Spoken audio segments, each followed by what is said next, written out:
झुंझुनू के नवलगढ़ से इस वक्त की बड़ी खबर। यूडीएच मंत्री झाबर सिंह खर्रा को आ गई बंदर बांध में भ्रष्टाचार में बू।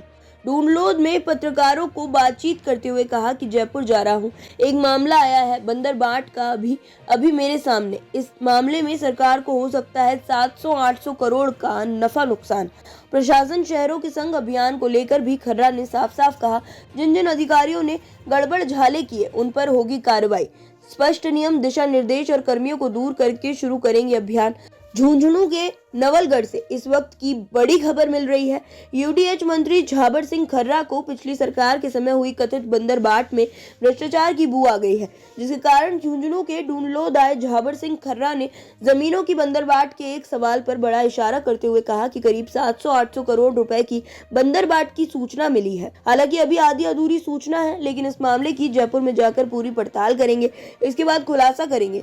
दरअसल खर्रा ढूंढलोद में स्कूल के वार्षिकोत्सव में हिस्सा लेने आए थे।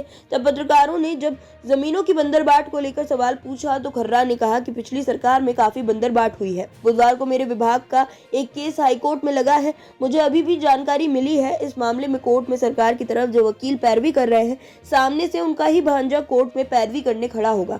इस मामले में सरकार को 700-800 करोड़ रुपए का नफा नुकसान हो सकता है।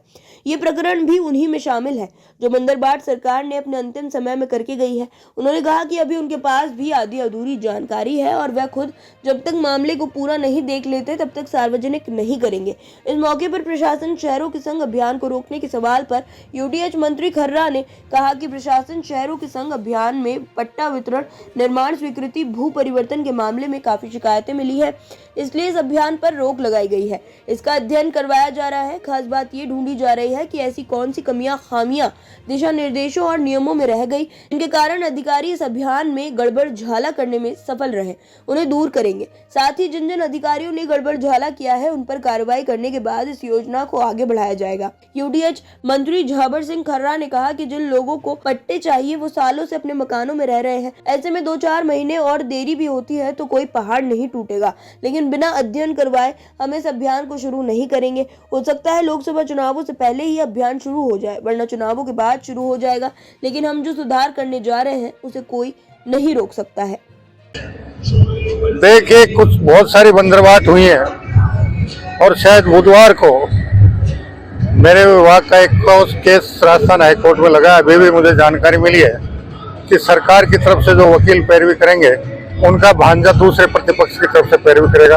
अभी जयपुर जाने के बाद उसमें जानकारी कर कोशिश करूंगा कि सरकार को लगभग 700-800 करोड़ रुपए का नफा या नुकसान हो सकता है और ये उसी प्रकरणों से जुड़े हुए प्रकरण है जो बंदरबाट पिछले दिनों में हुई। क्या प्रकरण है?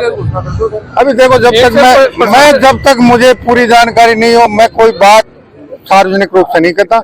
मुझे जो जानकारी मिली आधी अधूरी उसके बारे में प्रशासन शहरों के संग बयान एक तरह से स्टॉप हो गया है, लोगों के पट्टे नहीं बन रहे, काम नहीं हो रहे, क्या देखिए, जितनी शिकायतें हैं प्रशासन शहरों के संग और पट्टा वितरण, निर्माण स्वीकृति, भू परिवर्तन के बारे में मिली है, इसके लिए हमने रोक लगाई है।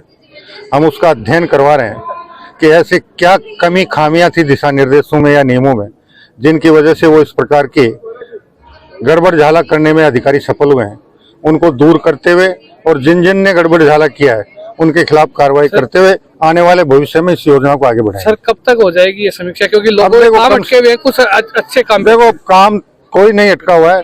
आज आप 50 साल से रह रहे हैं, 60 साल से रह रहे हैं, 100 साल से रह रहे हैं, बिना पट्टे के अब भी रह रहे थे और 2-4 महीने अगर और रह जाएंगे तो कोई पहाड़ नहीं टूटेगा। तो लोकसभा चुनाव बाद में माने या पहले? हो सकता है बीच में भी हो जाए, लेकिन लोकसभा चुनाव से इसका कोई लेना देना नहीं। आचार संहिता लगेगी तो हमको जो हम सुधार करने जा रहे हैं उसको कोई नहीं रोक पाएगा। अध्ययन करने को कोई नहीं रोकता है, निर्णय करने को रोकता है।